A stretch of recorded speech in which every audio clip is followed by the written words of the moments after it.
Supreme কোর্টে তীব্র ভর্ৎসিত হলো রাজ্য সরকার, তীব্র ভর্ৎসনা সুপ্রিম কোর্টের।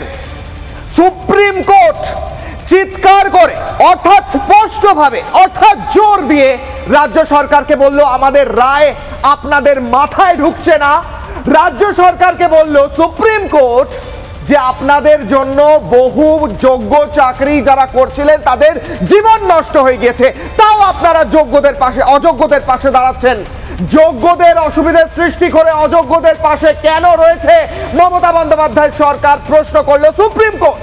আর শুধু সুপ্রিম কোর্ট নয়, হাইকোর্ট, এই রাজ্যের হাইকোর্টেও একই রকম ভাবে থাপ্পড় খেতে হলো রাজ্য সরকারকে, যেখানে প্রশ্ন করা হলো কেন অযোগ্যদের চাকরি দিতে আবার পরীক্ষায় বসাতে তাদের সাপোর্ট করতে এত মরিয়া মমতা বন্দ্যোপাধ্যায় সরকার।